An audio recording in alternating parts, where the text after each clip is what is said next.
د خدای د رحمت میاشتې راځه په مینا مینا. د افغانستان ملي تلویزیون قدرمنو لیدونکو ستړي مشه، وخت مو په خیر. هیله مند یم چې د روژې مبارکې میاشتې شپې او ورځې مو په خیر او خوښۍ تېرېږي. د روژه ماتي یا افطاري ځانګړی راپورتاژ مو له میدان وردګو ولایت څخه درته چمتو کړی. هیله ده چې تر پایه راسره ملتیا وکړئ. دا د میدان وردګو ولایت مرکز میدان ښار بازار دی او اوس مازدیګر مهال پکې زیاته ګڼه ګوڼه لیدل کیږي. ډیری کسان د دې لپاره راغلي ترڅو د روژه ماتي لپاره یو څه رانیسي. دوی وایي چې د روژه ماتي پر مهال له بېلابېل ډوله خوړو استفاده کوي. والله روژه ماتي دپاره نو ترکاري دلته ډېره استعمالیږي، لکه پالک او پیرکۍ. زیاتره خلک پیرکي هم پخوي او ګلپۍ ترکاري، داسې پالک ملک د شیان استفاده کوي. د روژه ماتي سیستم هم همدغه ده چې داسې خاص چی نسو وړلی، خو هغه خپل د وس مطابق شی لکه کچالو د چرګ غوښه او بولاني دغه شی مسقط کولی شو. زیات چی شی نشته. یعنې د دغه ولایت ډیری اوسیدونکي بیا له هټیوالو ګیله کوي. وایي د روژې مبارکه میاشت کې د خوراکي توکو بیې لوړوي. دکانداران والا څه نه څه ښه دي، نو بعضې انصاف کوي بعضې نه کوي. نو ښه دي بد نه دي. په روزه کې نو کم زره قیمتونه جګېږي لږ زره. خیرات او د بښنې میاشت ده، نو په دې روزه کې باید څه نه څه لکه په بوزه کې سیریټونه یې باید له هغو نه کم ورکړي. نو دوی دغه ته نه ګوري، له هغه نه یې جګې ورکړي. په روزه کې نرخونه جګېږي. نو چې کله روزه شروع سي په روزه کې شی یو په دوه باندې قیمتونه جګېږي. انصاف نه لري دکانداران، په واقعیت خبره سي. بولاني فروشان او ترکاري فروشان او په ځانګړې توګه هغه کسان چې بازار ته خوراکي توکي د خرڅلاو لپاره راوړي، دوی وایي کارونه مو د تیر په پرتله ډېر ښه شوي او د خلکو سره د روژې مبارکې میاشتې په خاطر ډېر مراعات کوو. ډېره زیاته مننه. اول مو ځان راوپېژنئ. خیر استاد صاحب، خیر راغلی. تاسې ډېره مننه تاسې نه چې موږ ته مو وخت راکړو. زما نوم فیروز خان دی، زه د ننګرهار ولایت اوسېدونکی یم.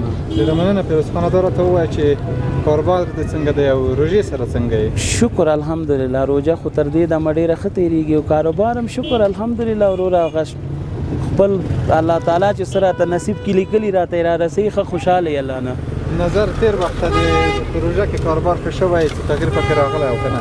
او انشاءالله تیر وخت نه روژه کې لږ زره کاروبار خم دی او داسې هم لږ موږ هم ورسره راحت یي.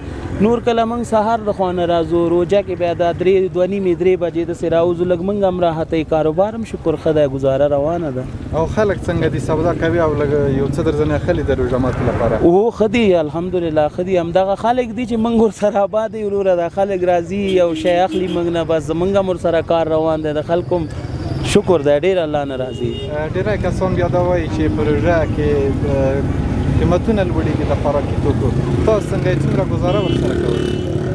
والا ډېرې خو دا بیا سیاست کې خبرې راځي که نه. قیمتونه خو واقع سره ډېرې لوړ شوي دي.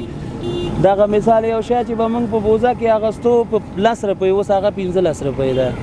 خو نسبت زمونږ دغه شیان چې کوم موږ خرڅوو، زمونږ روژه یې که بوزه همدغه یو نرخ هم د نم جګ کړي دي، نه یې جګوو، نه کوم اراده ورته لرو. ډېره زیاته مننه. اول د ښایسته نوم راته واخله. زه محمد کبیر د میدان وردګو ولایت اوسېدونکی یم.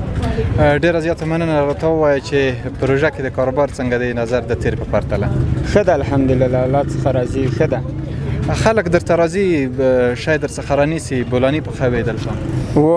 و د ماښام خاصیسي د مازدیګر یو څو دقیقې یو څو وخت بعد راځي، یو څو وخت روژه ماتي ته پاتې بیا موږ څخه بولاني نیسي. ډېری کسان راځي دلته درته وایي چې دا یو شی ارزانه راکړه. د روژې مبارکې میاشتې په پار د دوی څومره په خاطر د دوی څومره مراعات کوي؟ دا ښه ده. دا 15 پیرکې چې اخلي یا اضافه ورکړو یا 2 اضافه ورکړو، 10 کې هم همداسې 2 اضافه ورکړو. د تیر په پرتله د اوس د کار ښه دی که مخکې د کار؟ نه ښه ده الحمدلله، سکل کار ښه ده، ډېر ښه ده. یو ورځ یعنې روزه هم د 1800 1900 تر 2300 روپۍ هم داسې وخت راغلی سودا هم کړي. والا مرات ډېر مرات کوو او ښه ده. قیمت موږ ته شیان قیمته راځي خو موږ بیا مرات کوو روزه کې. ګرانه ستړی مه شئ. خیر سي. ښایسته نوم دې راته واخله. څه نومېږې؟ محمد رحمان. دلته بازار ته راوتلی، بازار کې څه کوې؟ بازار کې چکني خرڅوم. بازار کې چکني خرڅوي. د ورځې څومره پیسې له دغې لارې ګټې؟ ډېره ګټه. تقریبا څومره پیسې به ګټې؟ 50 روپۍ. دا د بس کېږي؟ د چکني په کور کې آماده کوي که ته یې هم په بازار کې اخلې او بیا بازار ته راوړې؟ بازار ته یې راوړم. له بازاره یې راوړې بیا یې دلته خرڅوي. د چکني په کور کې نه جوړوي؟ چکني یې جوړوو. په کور کې جوړوي بیا یې دلته بازار کې خرڅوي. خلک څنګه دي؟ لږ لږ چکني در څخه اخلي که نه؟ خوشحاله یې د دې کاروبار څخه دی؟ د دغه ولایت هره سیمه بیل ډول عنعنه لري. څوک په کورونو کې روژه ماتی کوي او څوک هم مسجدونو ته روژه ماتی وړي. هغه کسان چې مسجدونو ته روژه ماتی وړي دوی وایي چې په دې کې د کلي د خلکو یووالی او اتفاق موجود دی. روژه ماتی څوک چې مسجد ته نږدې مسجد کې کوي، چې کورو کې نږدې کورو کې کوي. مسجد ته د څه په خاطر وړي؟ د دوی هدف څه دی؟ دا ثواب کې شامل سي، یو مړی یو بل مسلمان ته ورکړي، خپله یې مخوري، یو فقیر بیچاره یې ورسره وخوري، نو ډېر اجر لري. که سړی د یو سړي روزه ماته ورکړي لکه درسته ورځ ثواب او اجر د روزه لري، دغه هم خدای دونه ثواب ورکړي او اجر ورکړي. روزه ماتي هلته کور ته رسو. روژه ماتی کور کې کوي یا په ګډه مسجد ته وړي؟ مسجد کې نه، په ګډه مسجد کې کوو. مسجد ته دا د څه په خاطر مسجد ته وړي هلته روژه ماتی کوي؟ په خاطر د دې اتفاق اتحاد په دې خاطر باندې موږ هلته وړو. مسجد ته چې کله روژه ماتی وړي له دې هدف څه دی؟ هدف مو دا دی چې هم یو خو ثواب لري او بل مونځ په جمع باندې کیږي.